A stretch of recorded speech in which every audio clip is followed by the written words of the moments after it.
1000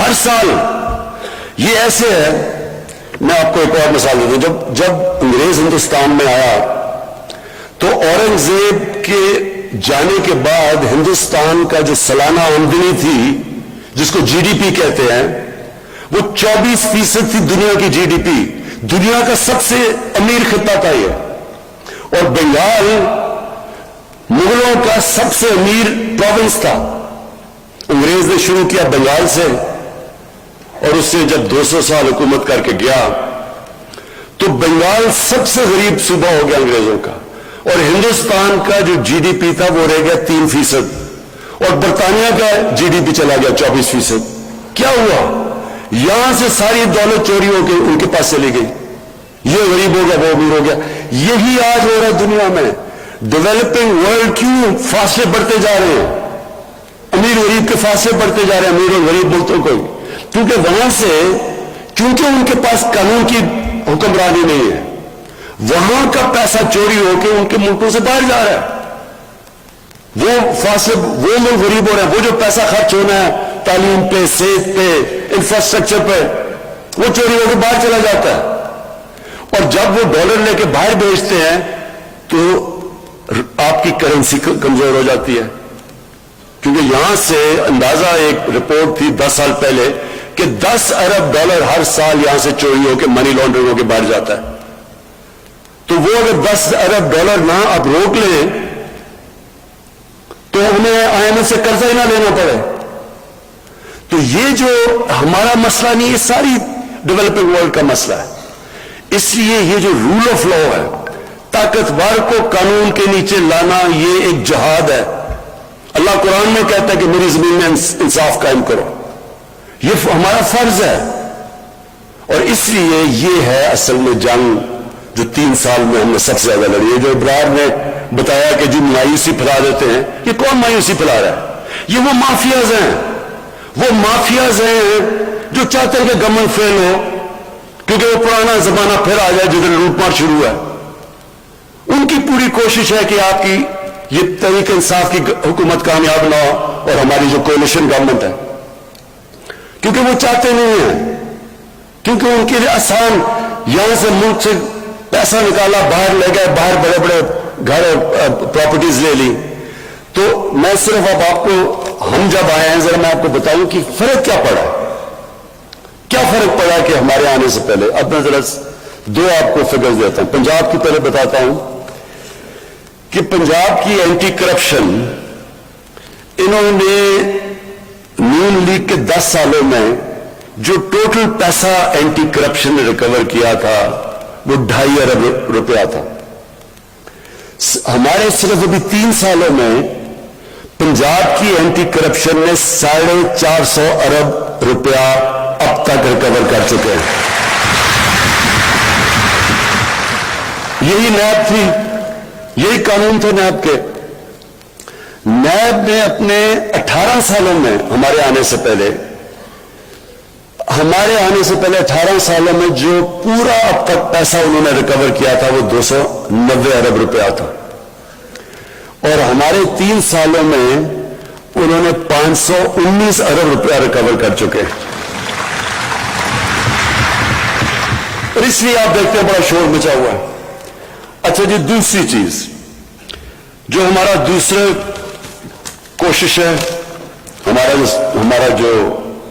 ہمارا جو منشور ہے وہ ہے انسانیت.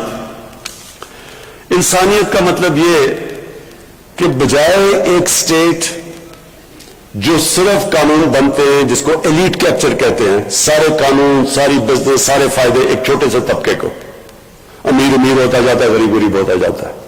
یہ ہماری پہلی گورنمنٹ ہے جس نے فیصلہ کیا کہ ہم نیچے سے لوگوں کو اوپر اٹھائیں گے. اور یہ ہم کدھر, یہ مدینہ کی ریاست کا اصول تھا. پہلی دفعہ فلائی ریاست دنیا کی تاریخ میں مدینہ میں بنائی گئی تھی. تو ہم اسی پہ چل رہے ہیں اور ہم نے وہ پروگرامز کیے ہیں جو پاکستان کی تاریخ میں کسی نے نہیں کیے. 2 پروگرامز خاص طور پہ, ایک ہے ہمارا احساس کا پروگرام. ہمارا جو احساس کا پروگرام ہے, اس سے پہلے 110 ارب روپیہ صرف دیا جاتا تھا نچلے لوگوں کی مدد کرنے کے لیے, غریب لوگوں کی. اس سے ہم نے 260 ارب پہ لے گئے ہیں.